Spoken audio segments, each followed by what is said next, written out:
What is going on, guys? Fraser here. I hope you're having a fantastic day. In today's video, we're going to be tackling your summer body. So summer is right around the corner, and I know a lot of you guys are going to be trying to get into the best possible shape that you can by summertime. And I'm going to give you 10 things in this video that are going to make that a reality. So stick around for this, guys.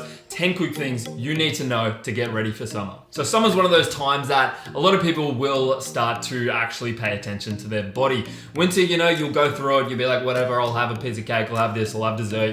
You'll start to pack on a few more pounds because you're covered up, you're rugged up, you can't see a whole lot. But then it comes down to summer and a lot of people are unprepared. And that's probably one of the worst things that you could actually do. So understand that summer prep starts in winter. That is the best thing that you could possibly do. Now, there's a little saying that the best time to plant a tree is 20 years ago. The next best time is right now. So do not worry if you did not have a good winter, you put on a little bit too much weight. The best thing that you could do now is actually start, okay? Because time is ticking, and the quicker you can get a step on your body physique goals, the quicker you'll actually get there, guys. Because in 10 weeks, if you start right now, you make a ridiculous amount of gains. Whereas if you procrastinate that for 4 weeks or even a month, 2 months, to the point where it gets to summer and you're saying, fuck, what happened? Man, you're gonna be in trouble. You need to understand that there's no quick fix in getting the body you want. It's just not a thing. So if you're looking for shortcuts in order to, save time, energy, whatever, just get there quicker, it's just not gonna happen, guys. There's things you need to do over a certain prolonged period of time to get to those results. And those are the things you need to focus on, the day-to-day activities, to building up a very good foundation for yourself, instead of trying to find like the magic supplement, the magic fat loss pill, or whatever, because that does not exist. So getting started is the best thing that you could do. Now, once you have started, the thing that you need to do is continue on that consistency. It can be hard to look down the track and be like, you know what, it's gonna take a long time for me to get to where I wanna be. But the thing is, the only way to guarantee you don't get there is to quit. So understand that slow progress is better than no progress. It's probably the best thing that you could understand, that you're overlapping everyone who's on the couch, no matter what. If you're sitting at home watching Netflix, okay, you're much better off just going to the gym, doing something, okay? Even if it's just getting you a little bit close to your goals, it's better than nothing. Now, alongside doing something, what you need to understand is that what you put in your body, your diet, your nutrition, it's going to matter, okay? You could go to the gym, you could buy a fresh pair of new trainers, Nike top, Nike trackies, whatever, look very, very fly in the gym.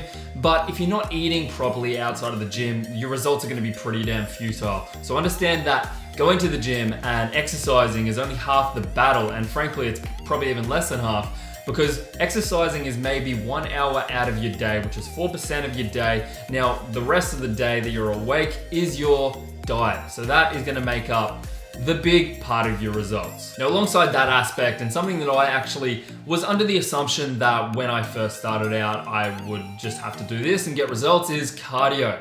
Cardio, and that's just cannot be further from the truth, all right? You can't get the body you're after just by doing cardio. You have to get out of your comfort zone and hit those weights. I guarantee you guys, because cardio, there's only so much you can really do for it. Whereas if you apply an added resistance, the muscle growth is gonna be much, much better and much, much more substantial for yourself. So drop the cardio, if you're going into the gym, say, I'm not gonna go on the treadmill this time. I'm gonna go into the weight room. It might be scary, especially if you're a female. You might be like, ooh, that's a scary place to be. But you gotta do it. I guarantee you, weights will not make you, overly muscular. If you're worried about looking like Phil Heath or Arnold Schwarzenegger, don't worry about it, okay? Because that's very unlikely that it's gonna happen just from lifting a dumbbell. Get in there, and I guarantee you the results from weightlifting will supersede that of a cardio machine. No matter what you're doing in the gym, progress is all about consistency and long-term gains. Now, if you're doing this one thing, this one specific thing that can fuck everything up, not to sound too dramatic,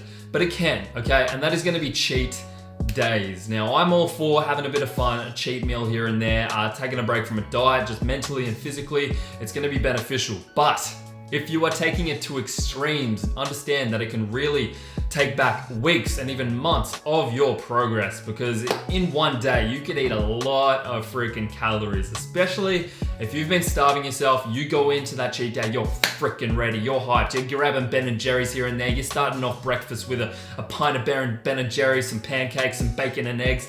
and you're freaking already like 3,000 calories deep, and you're just starting off the day. It can get pretty damn messy, so understand that it's very important to keep yourself accountable even on those cheat days. Number 7, guys, is gonna be something that is commonly mistaken for as a truth. It's actually a big damn myth, and that is that you need to eat around the clock to spark that metabolic fire up, and that just could not be further from the truth, right? If I'm just snacking on almonds every single day, my metabolism isn't gonna be any greater than if I just had that one meal of almonds, okay? Now the whole idea is your metabolism is gonna start working if you eat food because you use calories to break down food. So of course your metabolism is gonna speed up slightly. But if you don't want to have breakfast or you find it easier to do intermittent fasting, do that, all right? You don't need to be caught up in a routine of always snacking on, 7 meals a day. It's not always the most practical way to do things, and I would recommend checking out intermittent fasting, which is something I do practice, and I find it very, very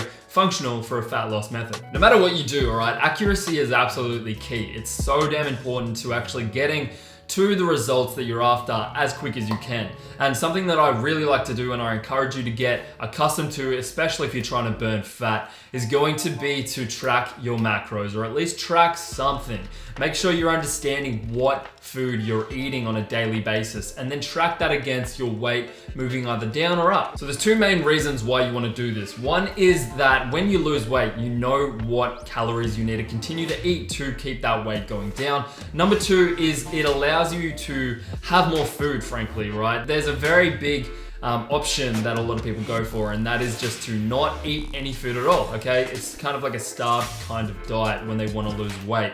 And that does ensure that they lose weight, but it's not sustainable. So to keep it sustainable, track your macros, find out what your maintenance calories are, drop that down by about 300 to 500, try to lose 1 pound per week of body weight, and I guarantee you that will be a much more sustainable process for you. It's more accurate, and it's definitely gonna get you to your results. Now, along with those results comes motivation. And I know that a lot of you guys tend to focus on motivation. It's probably one of the biggest questions I get is how do I stay motivated? Or, what are my motivating forces? What do I look for motivation? And the truth is, guys, motivation is just not that important. And the reason it's not that important is because it is an emotion. And just like an emotion, just like being happy or being angry or sad, it's kind of temporary, right? It's always gonna fluctuate up and down. But one thing that's not temporary is gonna be your habits and your self-discipline. It's something that's more directly in your control, and something that I would definitely recommend focusing on as opposed to motivation, which is very, very fleeting and something you don't wanna get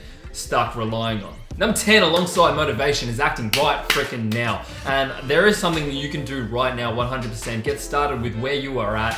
You don't have to join the gym to get started on your beach body, on your summer body, summer physique. You can start off at home, and I do have home workouts on my YouTube channel. I would recommend go checking them out. They're 10 minutes, 20 minutes, different kinds of exercise intensities and levels. Give them all a go, try them out so you can get started right now.